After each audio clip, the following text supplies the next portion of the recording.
He was once the most feared man on the streets, a Mafia Don whose word could erase a life. But today, he wakes up behind bars, teaching the same young killers he once created. They call him the mentor, but the world remembers him as Kane Skinner, the king who fell. What happens when the devil tries to become a preacher inside hell itself? The city still remembers his name, Kane Skinner, the man who once ruled these streets with a stare sharper than any blade. He didn't need to pull a trigger, his word alone could erase a man from existence. The blocks whispered about him, like a ghost story. Don't cross Kane, they'd say, unless you want your family wearing black come Sunday. But that was years ago, before the empire crumbled, before prison walls swallowed him whole. Now, the kingdom he built from blood and fear lies scattered like ashes in the wind. The corner boys who once swore loyalty to him hustle for crumbs, the old lieutenants turn preachers, addicts, or corpses. And his only son, Ricky, the boy Kane swore would never touch the life, is out there drowning in the same poison that once made his father rich. Ricky Skinner doesn't run these streets, he survives them.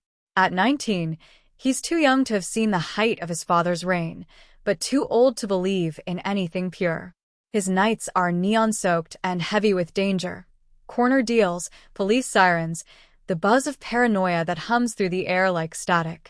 He tells himself it's just temporary, just enough money to get by. But deep down, he knows the truth. There's no such thing as temporary in the game. You get in, and the streets decide when you get out. He learned the codes early. Keep your mouth shut. Never snitch.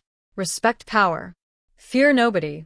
But the city has changed since Kane's day. The old rules don't matter when everyone's desperate.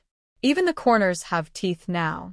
Ricky leans against a flickering streetlight, the weight of a pistol tucked in his waistband.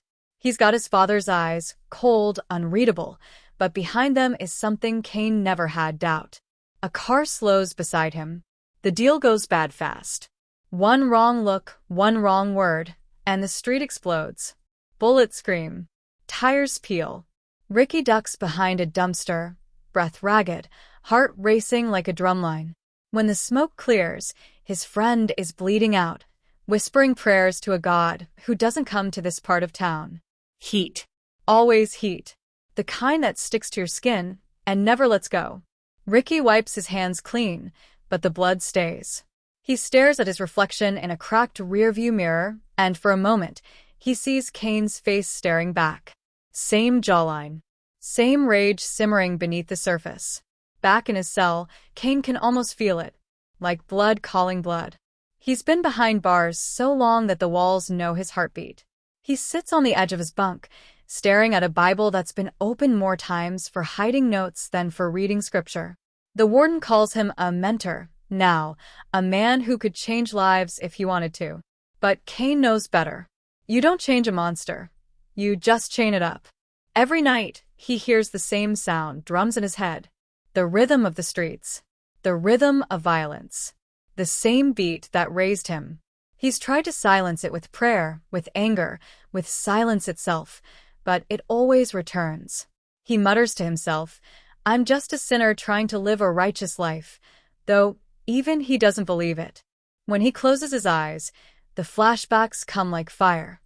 The night he first held a gun. The day he watched his best friend die for his mistakes. The woman he loved walking away with tears in her eyes and a child in her belly. The courtroom, his sentence echoing like a hammer on a coffin. Each memory burns, each one a scar he can't see but feels in his bones. He remembers the last night he was free. Rain falling like judgment. Sirens chasing his taillights. His empire collapsing under the weight of betrayal. His name on every cop's radio. He had built everything from nothing, brick by brick, body by body, and lost it all in a single night. They say power is a drug, and Kane was hooked. But even the strongest high ends in withdrawal. Now, years later, his name barely carries weight. The young inmates whisper stories about him like legend. Old Man Kane, they call him. The shot caller who could have ruled forever. He plays the part of the hardened Don, but when the lights go out, he feels the truth pressing down like the concrete above him. Time has made him irrelevant. But destiny, cruel as ever, isn't done with Kane Skinner. Word reaches him through prison gossip, a name he hasn't heard in years. Ricky, his son. The boy's out there hustling, running with small-time crews, and making enemies fast. Kane feels the old fear crawling back up his spine. The kind of fear no bullet ever gave him. The fear of losing what little redemption he has left. He slams his fist against the wall. The cell shakes. He whispers, "Not my boy. Not like me." But the walls don't answer. On the outside, Ricky keeps running. Every deal feels like Russian roulette. Every friend could be a snake. The city itself feels alive, watching him, waiting. He counts his money under a broken streetlight, but it doesn't add up. It never does. He looks up at the skyline, the towers, the glow, the chaos, and for a second, he wonders what it would be like to leave it all behind. But the streets have a way of making you believe you belong nowhere else. An old-timer once told him, "These streets don't love you, kid. They just don't want you to leave." Ricky laughed then. But tonight, with his hands shaking and his phone buzzing with threats, he knows it's true. He drives through his father's old neighborhood. The corners look smaller, the walls tagged with new names, but Kane's legend still lingers. A mural fades on a brick wall. Kane Skinner, the king of the block. Someone's drawn a halo over his head and a bullet hole through his chest. Ricky stares at it for a long time. He doesn't pray. He doesn't cry. He just nods like he understands what it means to inherit ghosts. Inside prison, Kane feels the storm rising. He doesn't know when or how, but he knows it's coming. The same drums in his head are louder now, echoing like war. He picks up the Bible again, but this time, he reads, "Whosoever does not love abides in death." The words hit harder than any bullet. He breathes deep, eyes closed. Somewhere out there, his son is standing where he once stood, on the edge between power and destruction. The streets hum with tension. The city waits. And in the distance, thunder rolls. The storm hasn't arrived yet, but it's coming. And Kane Skinner knows, when it hits, it'll wash everything clean in blood and fire. Welcome my beautiful family and friends to my YouTube channel. Please click on subscribe, like, comment, and share this video. Thank you especially for sticking around to this very moment. Now back to the story. There's a rhythm to prison life. Cold, predictable, deadly. The clang of metal doors at dawn, the shuffle of chains, the echo of voices hardened by time. But inside those walls, power has its own currency, and Kane Skinner still owns most of it. He moves through the cell blocks like a man carved from concrete, his presence cutting through the noise. The younger inmates watch him in silence. Even the guards keep a respectful distance. They've learned what everyone here learns eventually. There are rules in this place, and Kane wrote most of them. He's not the biggest man, not the loudest. He doesn't need to be. When Kane speaks, people listen. When he walks, the air tightens. When he looks at you, you remember every sin you ever committed. It's been 15 years since the gates slammed shut behind him, and in that time, he's built an empire behind bars. Drugs, protection, favors, everything runs through Kane. If you need a favor, you pay with loyalty. If you betray him, you vanish. No one asks where. He's the quiet storm that keeps the prison in balance. The yard is divided like a map of old war zones. The blacks run one corner, the Latinos another, and the whites keep to their side of the wall. But Kane stands in the middle. Neutral ground. No one crosses it without permission. "Yo, OG," one of the younger inmates says, passing him a cigarette. "They say you used to run half the city." Kane smirks, the kind of smile that doesn't reach the eyes. "Used to," he says. "Now I just make sure the lights stay on in here." The youngblood laughs, not realizing that behind the calm tone is a warning. Everything in this place happens because Kane allows it. But lately, something's shifting. A new generation is coming up fast, wild and hungry. They don't care about rules. They don't remember the old code. They want crowns, not counsel. And leading them is J.D. Parker. J.D. walks in like the prison owes him something. Early 20s, tattoos crawling up his neck, eyes full of fury. The kind of fury that burns bright but never lasts. He's got charisma, the dangerous kind. The kind that makes broken men believe again. Within weeks, he's gathered a crew. He runs card games, smuggles contraband, and talks big about changing the balance of power. The older inmates watch him with quiet amusement. Kane watches him with caution. JD doesn't know it yet, but he's moving too fast. In prison, ambition is a death sentence. One afternoon, in the yard, JD's crew crosses into Kane's territory, by mistake or by challenge. No one can tell. The tension is instant. Conversations die. Shanks glint in sleeves. The air thickens. Kane steps forward. "Son," he says quietly, his tone steady, measured, dangerous. "You're standing on the wrong ground." JD tilts his head, grinning. "Didn't see your name on it." The yard freezes. Nobody talks to Kane Skinner like that. For a long, silent moment, they stare at each other. Then Kane steps closer, so close JD can see the scars on his knuckles, the calm in his eyes. "You'll learn," Kane says softly. "Everybody does." He walks away, leaving JD surrounded by his crew, trying not to show how much his hands are shaking. That night, word spreads. JD Parker just disrespected the king. In a place where men have been killed for less, that's a death sentence. But Kane doesn't send the hit. He waits. He's seen too many young lions try to take the throne. Some burn out. Some survive long enough to realize ruling isn't the same as surviving. Still, JD's defiance stirs something in him, a strange, dangerous pride. It's like looking into a mirror from decades ago. The same hunger, the same arrogance, the same fire. He wonders if he's looking at the man who will inherit the world he built. Or destroy it. Days later, the warden calls Kane into his office. Warden Joseph Stone is a different kind of man, educated, deliberate, more preacher than politician. But he knows power when he sees it. He's watched Kane for years, watched him keep the yard from erupting, watched him rule through fear, but also through order. "Kane," the warden says, leaning forward, "you ever think about what comes next?" Kane smirks. "Next? There is no next. There's this cell, and there's the hole. That's it." "That's where you're wrong," the warden replies. "You could have been free a long time ago if you wanted to, but you keep running this place like it's your kingdom." Kane's eyes narrow. Somebody's got to keep the peace. "Peace," the warden says, standing now. "You call this peace? You're not keeping the peace.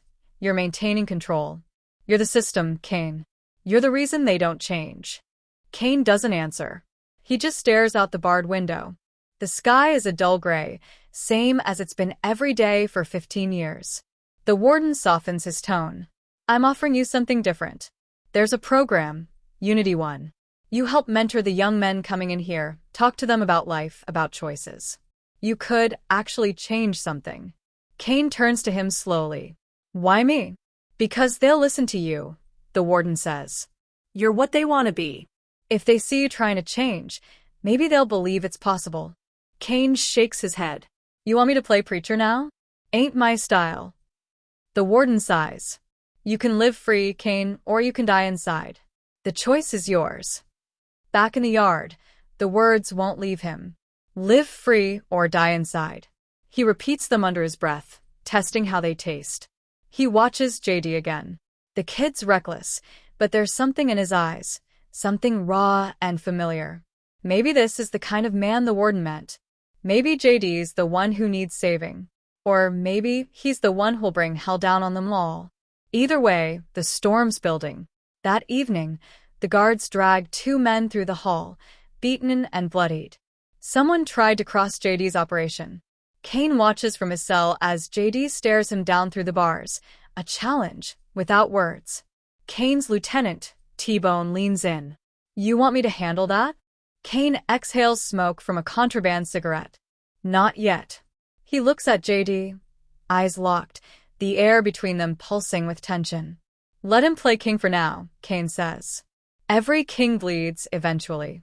Night falls. Inmates whisper in their bunks, the lights flicker, and the hum of tension vibrates through the prison like electricity before a storm. Kane sits on his bed, staring at the ceiling, hearing the warden's voice echo again. You can live free or die inside. He laughs quietly to himself. Freedom. What a joke. He's been free before, and it only led him here. But somewhere, deep down, something in him stirs. Maybe he's tired of ruling a kingdom of ghosts. Maybe, for once, he wants peace instead of power. Outside, thunder rumbles. In the morning, the prison will wake up to new alliances, new enemies, and the same old rules. But for the first time in years, Kane feels something unfamiliar creeping in, hope mixed with dread. The game inside these walls is changing. And this time, the king might have to fight not just to survive, but to save his soul. When the news reaches Kane, it hits like a punch he never saw coming. His son, Kane Skinner, arrested. Charged with armed robbery and accessory to murder. Sentenced to 7.5 years. And headed to the same prison that swallowed him whole 15 years ago. For a moment, the old gangster forgets how to breathe. He just sits on the edge of his bunk, the newspaper trembling in his hands. The words blur, but the headline burns clear. Son of convicted crime boss arrested. History repeating itself. The curse of the Skinners. He stares at the photo. Ricky in handcuffs, head down, face hard, but eyes lost. Those eyes. Kane's eyes. He'd prayed his boy wouldn't inherit those eyes. When Ricky arrives, the prison seems to notice. Inmates whisper. Guards smirk. Everyone loves a new story, and this one's a sequel. The king and his son.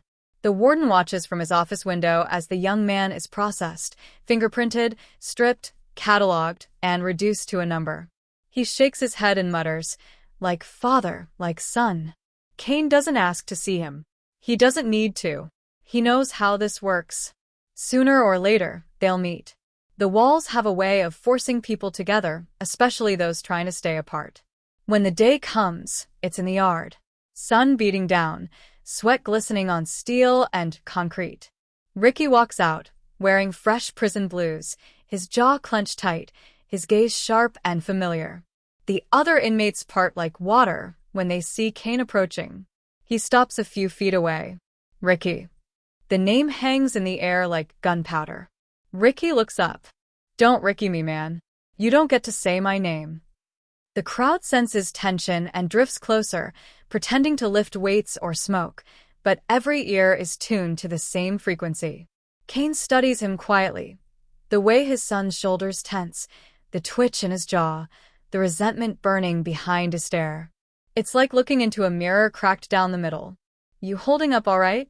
Kane asks, voice low, cautious. Ricky laughs, a short, bitter sound. You care now.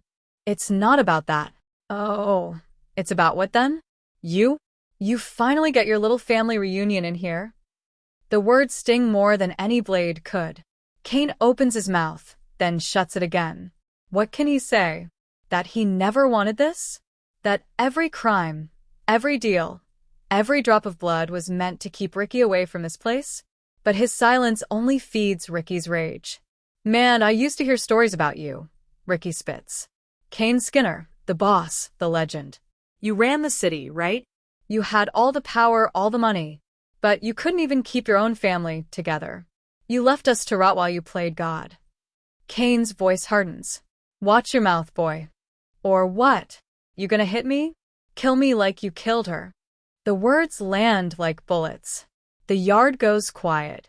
Even the guards stop talking. Kane's face twists, the old pain rising from a place too deep to bury. You don't know what you're saying. I know exactly what I'm saying. Ricky shouts, his voice breaking. You're the reason she's dead. She followed you into that life, and it killed her. You killed her, you selfish son of a... Kane grabs him by the shirt, slamming him against the fence.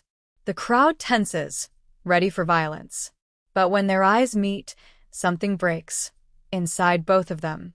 Kane's grip loosens. His voice cracks. I never wanted that for her. Or for you. Ricky jerks free, breathing hard, eyes wet but defiant. You wanted the world, and it cost you everything. He turns and walks away, the guards shouting for order, the crowd dispersing like smoke. Kane stands there, frozen, the sound of his son's footsteps echoing like a verdict. That night, he can't sleep. The memory of her, Ricky's mother, haunts him. Brenda, the only woman who ever made him feel human. He sees her again in his mind, standing in the doorway of their old apartment, hair wild, voice trembling with anger. "You promised me, Kane. You promised we'd get out." And he had promised. He'd meant it. But the streets never let go. They took her like they take everyone who gets too close to a man like him. He remembers the call, the gunfire, the sirens, the silence after. He'd fallen to his knees, not from bullets but from guilt. The one woman he'd die for, gone because of his life. Now her ghost has returned, wearing their son's face. In the days that follow, Ricky avoids him. He runs with the young crew, the reckless ones who think respect is earned through chaos. Kane watches from a distance, pride and pain twisting together inside him. The inmates notice the divide. "Yo, OG," one of them says, "your boy's wilting out. You gonna check him?" Kane doesn't answer. He just stares through the bars at the yard below. "He's got my blood," he mutters. "He'll learn, one way or another." But deep down, he's terrified. The system chews boys like Ricky up and spits them out hollow. The same system that made him a king is now grinding his son into dust. A few days later, the warden calls him in. "Your son's in the hole," the warden says. "Fought 3 inmates. Almost killed one." Kane closes his eyes. "Can I see him?" The warden studies him for a moment. "He hates you, you know that?" Kane nods. "I know.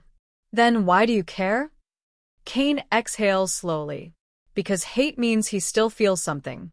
That's more than I deserve." When they meet again, it's through the bars of solitary confinement.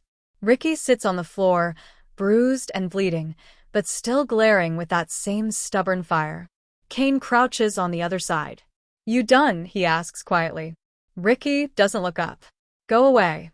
"I ain't going nowhere." A long silence hangs between them, thick with everything unsaid. "You think I wanted this life for you?" Kane says finally. "You think I'm proud of any of this? Look around, son. This ain't power. This is a coffin made of concrete. You think this place makes you a man? It don't. It breaks you." Ricky laughs bitterly. "Funny coming from the man who taught me how to break people." Kane flinches. "Yeah. I taught you wrong. I see that now." He leans closer to the bars. "But you can still change. You can still walk out of here a better man than me." Ricky looks up at him for the first time, eyes full of hurt and disbelief. "Why now? Why are you saying all this now?" Kane's voice drops to a whisper. "Because I ain't got much time left to say anything."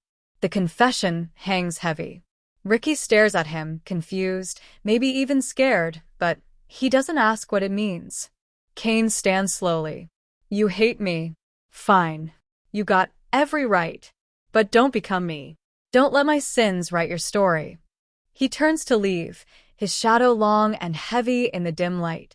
Behind him, Ricky mutters under his breath, almost too quiet to hear, "Then stop living in mine." Back in his cell, Kane sits alone, staring at the wall until the shapes blur into ghosts. His son's voice echoes in his head like judgment. He's spent his whole life building walls, but now, face to face with his own blood, he feels every brick crumble. The legend is gone. The father remains. And for the first time in his life, Kane Skinner doesn't know which one hurts more. There's something strange about quiet in a place like this. In prison, silence isn't peace, it's pressure. It's the moment before a fight, before a riot, before something breaks. Kane Skinner feels that silence every morning now. He's older, slower, but still commands the respect of men half his age. For years, he ruled through fear, but these days, he's learning that fear only lasts until someone stops being afraid. So when the warden offers him a choice, either rot behind bars until his heart gives out or join a new rehabilitation program called Unity One, Kane surprises himself by saying yes. At first, it feels like a joke. Unity One is a classroom full of broken kids with 1,000-yard stares, all pretending to care. But the warden's words still echo in Kane's head. You can live free, or you can die inside. So he tries. He stands before them in a gray prison jumpsuit, his voice gravelly, his eyes sharp. My name's Kane Skinner, he says. Some of y'all know the name. Some of y'all don't. But every man in here has one thing in common. We thought we were smarter than the streets. We weren't. The room stays silent. You think you're built for this life? He continues, pacing. You think pulling that trigger makes you a man? Let me tell you something. There's nothing manly about killing your future. You might earn respect for a day, but you lose your soul forever. One of the inmates snickers. Another looks away. Kane sighs. Don't believe me? Look around. This is where that life ends. Among the crowd, one face stands out. J.D. Parker. J.D. sits in the back, legs stretched, arms crossed, a smirk playing on his lips. He's young, dangerous, and full of that particular brand of arrogance that Kane knows too well. The kind that comes from never being scared enough to think twice. Kane's seen his type before. Hell, he was his type before. But there's something different about J.D. Something colder. After class, Kane corners him in the hallway. You got something you want to say, son? J.D.'s grin widens. Yeah. You done preaching, old man? Kane stares at him unmoved. You don't have to listen, but you might want to hear. J.D. shrugs. I don't need lessons from a washed-up has-been who let the system own him. Kane chuckles quietly. See, that right there, that's the problem. You think you own something. Truth is, the streets own you. And if you keep talking like that, this place will too. J.D. leans in, eyes cold. Then maybe it's time for a new king. Word spreads fast in prison. A new hothead challenging Kane Skinner. It's the kind of thing that sets the whole yard buzzing. But Kane doesn't bite. Not yet. He's been down this road before. He knows how it ends. Instead, he throws himself deeper into Unity 1. He mentors the broken kids, the lifers who still think they can get out clean, the young men searching for meaning in a place built to strip it away. He teaches them how to read, how to write, how to think before they react. He tells them the truth about the game, the funerals, the betrayals, the hollow victories. Slowly they start listening. Some even start to change. But not J.D. J.D. mocks him at every turn. He shows up late, disrupts sessions, calls Kane preacher. Yet behind the sarcasm, there's something raw in his eyes, a hunger to understand, maybe even to belong. Kane sees it. He just doesn't know how to reach it. One night, during lockup, Kane wakes up with a sharp pain tearing through his skull. It's not the usual headache. This one's different, blinding, electric, unbearable. He grips his bunk, sweat pouring down his face. For a moment, he thinks he's dying. Maybe he deserves it. The next morning, they rush him to the infirmary. The doctor, a tired man with kind eyes, studies the scans quietly. Then he says it, words that drop like bricks in Kane's chest. You've got a tumor. A big one. Inoperable. Kane stares at the wall. His hands shake, but his voice doesn't. How long? 6 months, maybe less. For the first time in years, Kane feels fear. Not of dying, but of leaving the world without fixing the mess he made. He returns to his cell, a ghost of himself. Word travels fast again, this time whispered, softer. The king is dying. But Kane doesn't stop the program. If anything, he throws himself into it harder. He spends every waking hour teaching, guiding, pushing the young ones to see the world differently. He's not trying to save them anymore. He's trying to redeem himself. J.D. notices the change. One day, he corners Kane in the hallway. That story you told in class, about the man who betrayed his best friend for money. That was you, wasn't it? Kane doesn't deny it. It was. J.D. sneers. So, what, you're trying to make up for it now? You think that cancels it out? Kane looks him dead in the eye. No. Nothing cancels it out. But if I can stop one fool from making the same mistake, maybe it means something. J.D. laughs, but there's no humor in it. You don't get it, old man. Some of us don't want saving. Kane nods slowly. Yeah, I used to say that too. That night, JD can't sleep. He stares at the ceiling, thinking about his own crimes, his own ghosts. Kane's words follow him like footsteps in the dark. By morning, something shifts. He shows up early to Unity 1, sitting in the front row this time. He doesn't speak, but he listens. Kane notices, but says nothing. Weeks pass. Kane's body weakens, but his resolve grows sharper. The inmates start calling him Professor. Even some of the guards respect him now. He begins to dream, dreams of freedom, not for himself, but for the men he's teaching. Maybe the warden was right. Maybe he can live free before he dies. But prison doesn't like redemption stories. It's a place built to crush hope.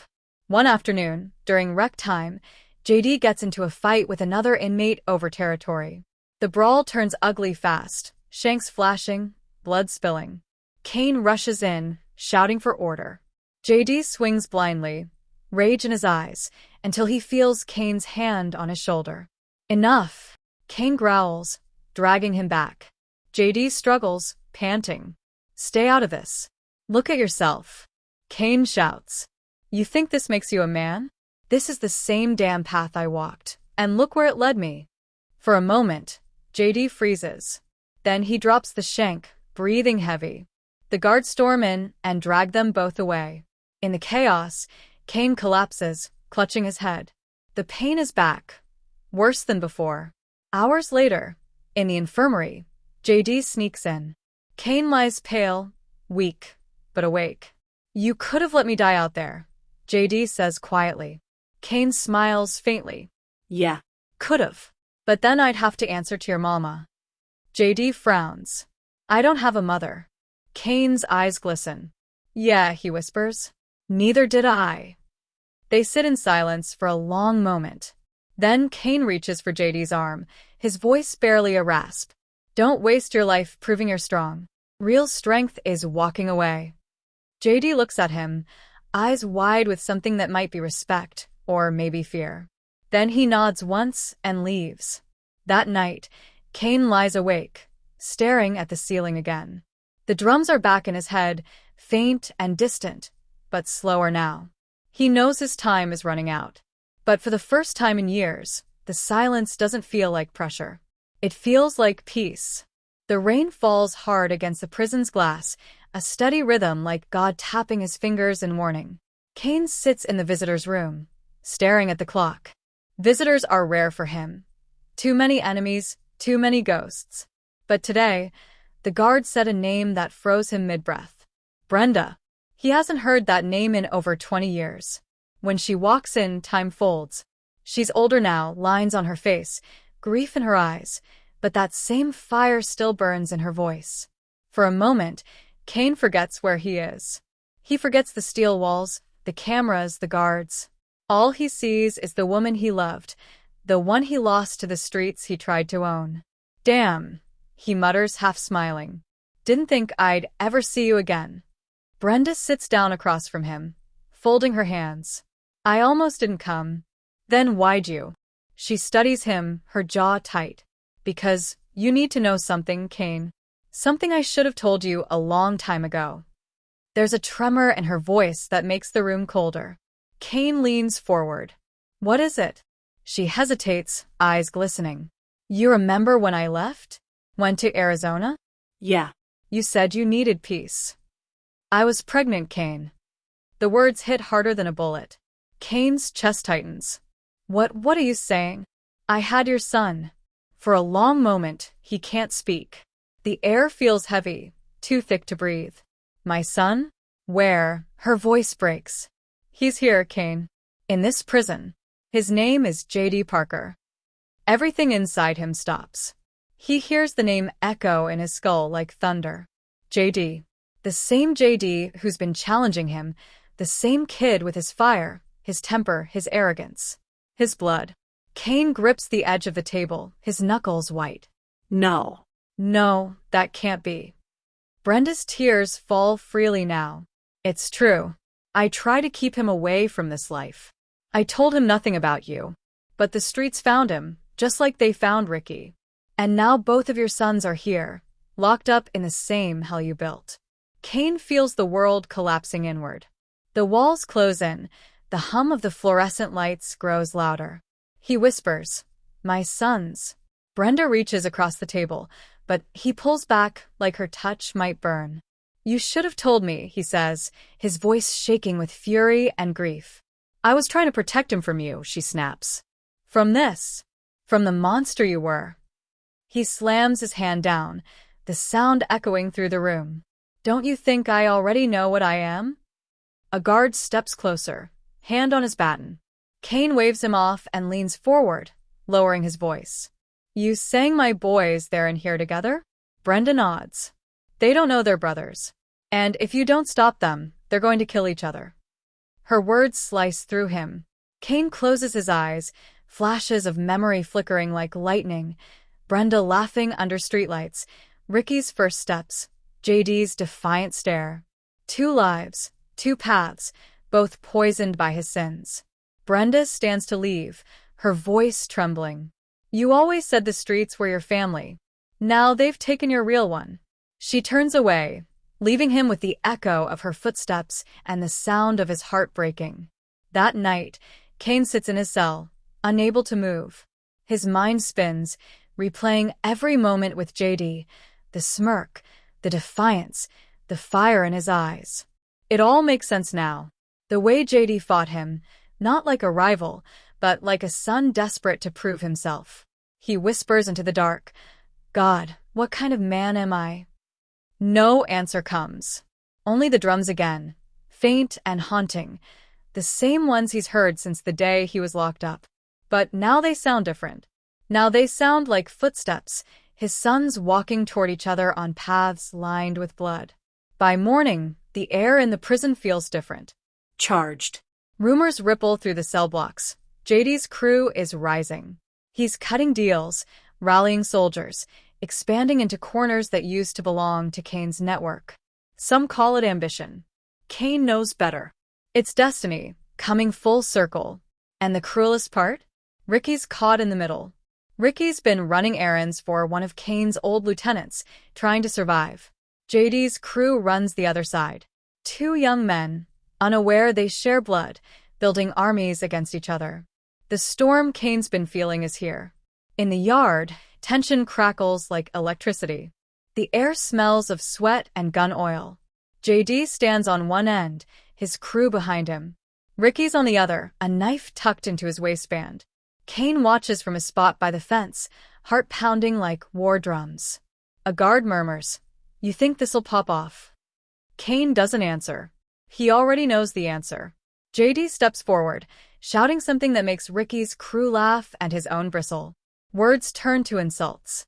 Insults turn to threats.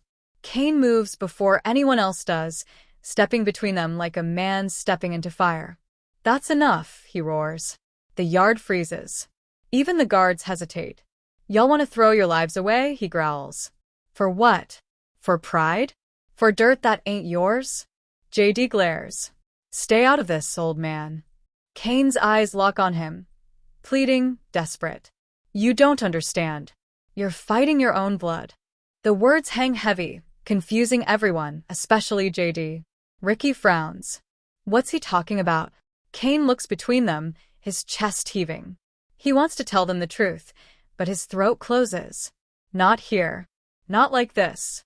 JD spits on the ground. "You've lost your mind." Kane steps closer. "You're my son." The silence is deafening. JD laughs once, bitter and sharp. "Nice try. You think you can play daddy now?" He turns to leave. "You're just an old fool trying to stay relevant." Ricky stares, shaken.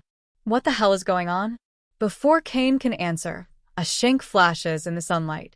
A scuffle breaks out near the fence. Someone screams. Guards rush in, sirens blaring. The yard erupts into chaos. JD's crew clashes with Ricky's, fists and blades flying. Blood sprays across concrete.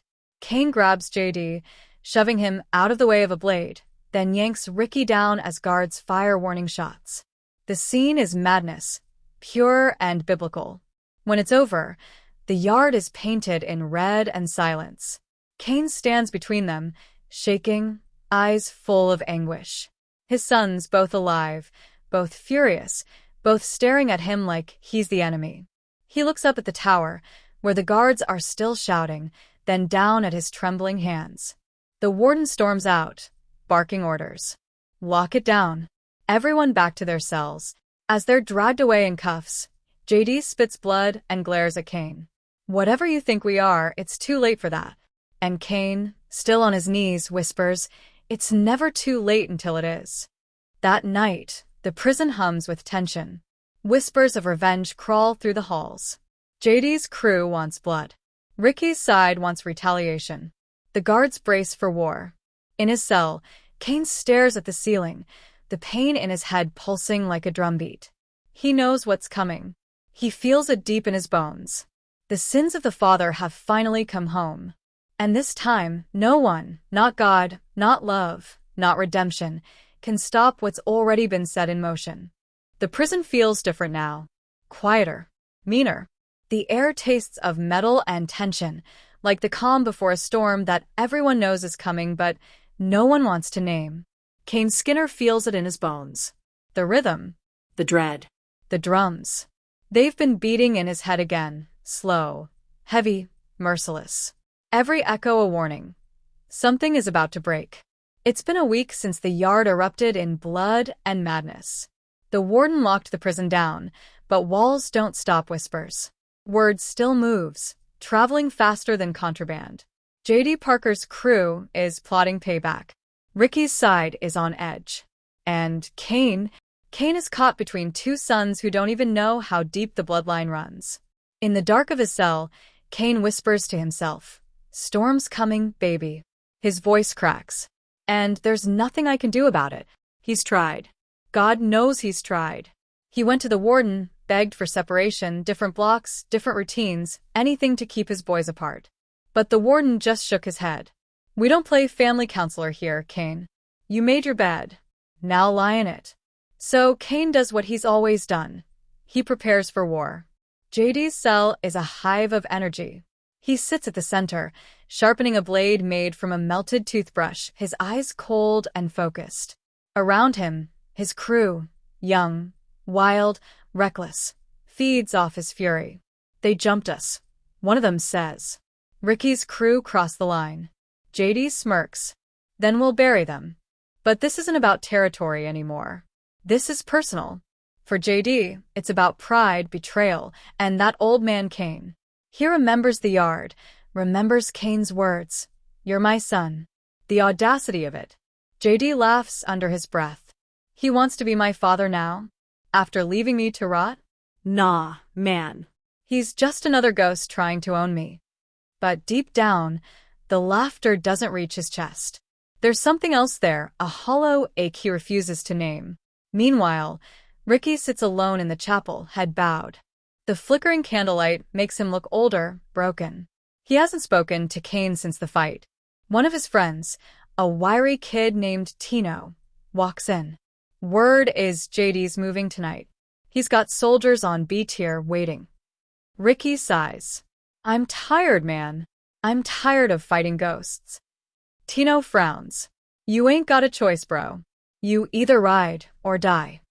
Ricky looks up at the wooden cross above the altar. "Maybe both," he mutters. Kane knows the pieces are moving faster than he can stop them. He calls in a favor from an old ally, Willie, the sax player who owes him his sanity. "Willie," Kane says, his voice low. "You still got ears in D-Block?" Willie nods. "I hear everything. JD's ready to light this place up. He's working with the guards, too, bought one off." Kane's jaw tightens. That means it ain't just a fight. It's an execution. Willie looks at him sadly. "Ain't no stopping it now, Kay." Kane stares at the concrete wall, the cracks spidering like veins. "Maybe not. But I can still change how it ends."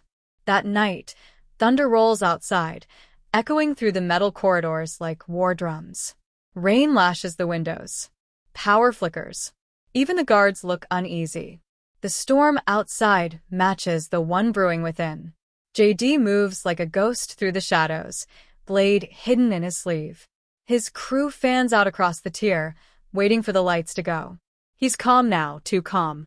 It's the kind of stillness that comes before blood. On the opposite side, Ricky's men are armed too. Makeshift weapons, sharpened steel. They whisper about striking first. But Kane's already moving. He's not as fast as he used to be, but he knows these halls better than the warden himself. Every turn, every blind spot. He slips past guards, past whispers, following the sound. The drums in his head, straight to the heart of the storm. When the lights go out, the prison explodes into chaos. Screams. Footsteps. The clash of steel. JD's crew surges forward like wolves. Ricky's side meets them halfway. Metal meets flesh, and the air fills with violence. Kane bursts into the block just as JD tackles Ricky to the ground. Blades flash in the dark, lightning illuminating their faces. Two sons locked in battle, neither knowing they share the same blood. Stop. Kane roars. His voice cuts through the noise like thunder. Stop. But they don't. Ricky swings. JD dodges. The two crash against a table, panting, desperate, furious. Kane lunges between them, grabbing JD by the arm. That's your brother, damn it. JD freezes. What? Ricky's eyes widen. What did you just say? Kane's voice shakes. You heard me. Both of you, my sons. My blood. The words hang heavy, drowning out even the chaos around them. JD's knife trembles in his hand. You're lying. Kane grips his shoulder. You think I'd claim you, if I wasn't sure? You're Brenda's boy. She came to me, told me everything. JD's breathing quickens. Brenda, my mother? Lightning flashes again, and for the first time, JD's mask cracks. The rage slips away, replaced by confusion, grief, disbelief. Then Ricky speaks, voice trembling. So, what, you had two families? Two sons you turned your back on. Kane's face hardens. I didn't turn my back. I was taken from both of you. The streets took me. My pride took me. He steps back, chest heaving. And now it's taking you. For a heartbeat, everything stands still. The storm outside rages. The rain hammers the roof. Then one of JD's men, panicked, lost in the dark, lunges. A flash of silver. A grunt. A gasp. Kane stumbles.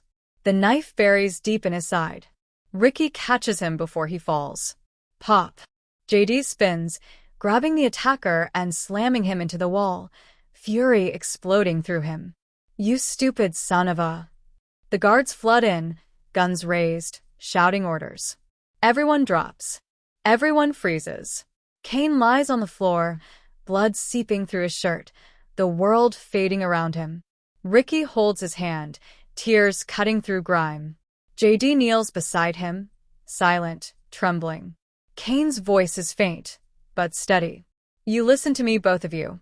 Ricky leans closer. Don't talk, Pop. You'll be fine. Kane smiles weakly. Fine left me a long time ago. He grips their hands, forcing them together. I spent my life building kingdoms of dirt. Don't make the same mistake. You hear me? Ricky nods, choking back tears. JD looks away, unable to speak. Storm's over, Kane whispers. Let it be over. His hand falls still.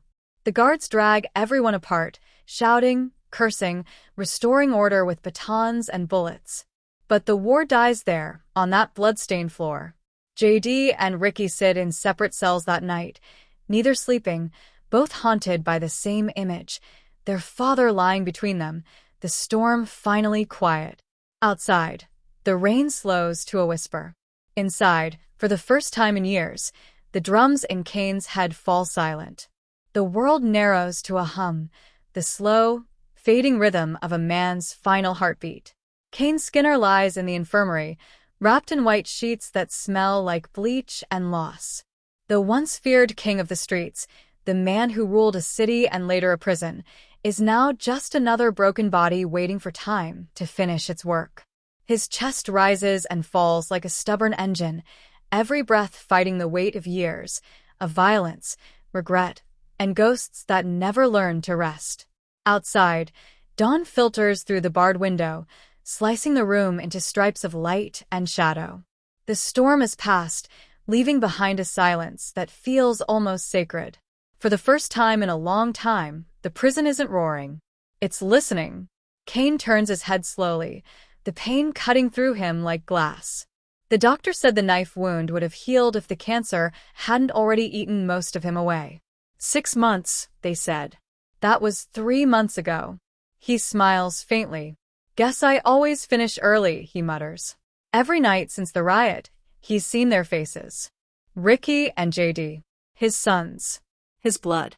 The storm nearly took them both, but somehow they survived. The warden told him they've been transferred to different facilities. Away from each other. Away from him. That should bring him peace. It doesn't. He still hears their voices in his dreams. Ricky shouting, JD trembling, both standing over him as the chaos unfolded. The memory burns, but beneath it all, there's something else. Something he's never known before. Pride.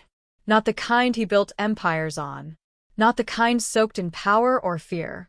But the quiet pride of a father who, for one moment, did something right. The door creaks open. Willie, the old sax player, steps in, holding a worn case.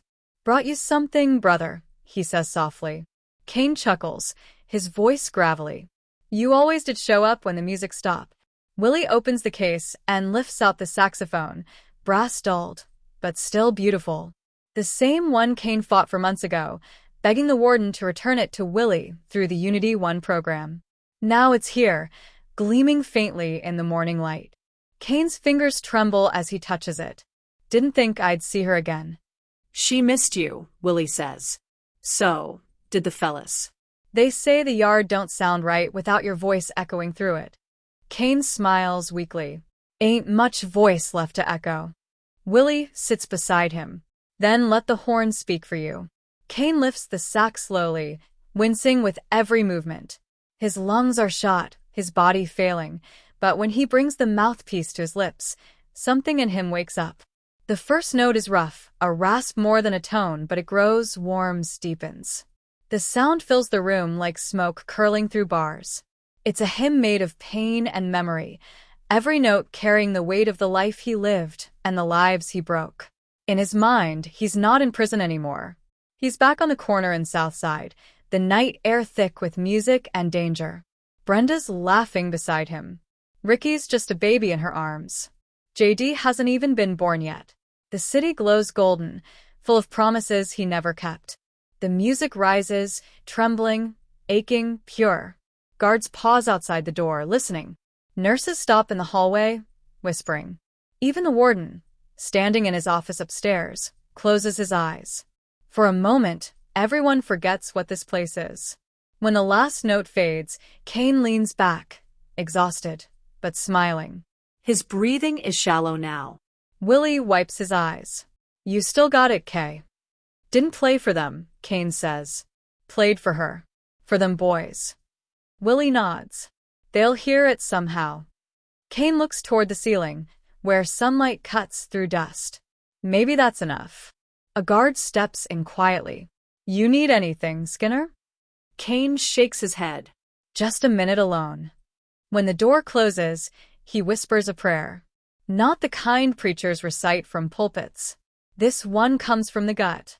From the soul of a sinner who's run out of tomorrows. God, he rasps, voice barely audible. I know I don't deserve mercy. Not after the things I done. But I'm asking anyway. He swallows hard, fighting the tears that threaten. Don't let my sins fall on my sons. Let the curse die with me. Let them walk free, even if I never do. A single tear escapes, carving a trail down his cheek. He exhales slowly, and with that breath, the burden seems to lift. Outside the window, the wind picks up. A faint echo rolls down the hallway, the sound of someone playing the sax again. But the guards swear the room is empty. The instrument sits untouched on the chair, gleaming softly. Some say it's Willie practicing in another wing. Others say it's the ghost of Kane Skinner, playing his last song for the only audience that ever mattered. Days later, the warden attends a memorial service in the prison chapel. No family comes to claim the body. No flowers, no letters, just a single saxophone placed on the coffin. As the service ends, the warden steps forward. He'd known Kane for years, fought him, argued with him, tried to save him. Now, he can only whisper the words Kane left behind in his final note. You can live free or die inside. I died inside long ago, but I found my freedom before the end. Tell them that. Weeks pass. The story of Kane Skinner spreads through the prison like folklore. The older inmates talk about his music, his courage, his change. The younger ones, those who once idolized JD, start showing up at Unity 1 meetings again. Something shifts. Something small, but real. Even JD, locked in a solitary cell miles away, sits in silence one night and hears it, the faint sound of a saxophone echoing through his dreams. For the first time, he prays. And Ricky, in another prison across the state, starts writing letters to the outreach program his father helped build. The cycle hasn't been broken yet, but maybe, just maybe, it's beginning to bend. Back in the yard, as dusk settles over the razor wire, a young inmate picks up a rusted trumpet and begins to play. The notes are uneven, clumsy, but honest. The others gather around, listening. One of them whispers, "That's the song the old man used to play." And as the sun dips below the horizon, the sound swells, raw, defiant, alive. The legend of Kane Skinner, the sinner-turned-savior, doesn't end with his death. It breathes through every note that rises against the walls meant to hold it down. The prison sleeps, but the music lingers, soft, mournful, and eternal. And somewhere in that melody, Kane's voice whispers from the shadows, "Don't let my sins fall on my sons." The saxophone's cry fades into silence. The camera pans up, bars dissolving into sky, clouds parting, sunlight breaking through. The story of Kane Skinner isn't just about crime or punishment. It's about redemption clawed from the ruins of a wasted life. Because even the darkest souls can find light if they have the courage to face themselves before time runs out. What would you do if the sins of your past came back in the faces of those you love most? Would you run from them, or fight for redemption before it's too late? Thank you for watching this story to the end. If you enjoyed this story, please make sure to leave a like, subscribe, and share this video. Click on the screen to watch the next one.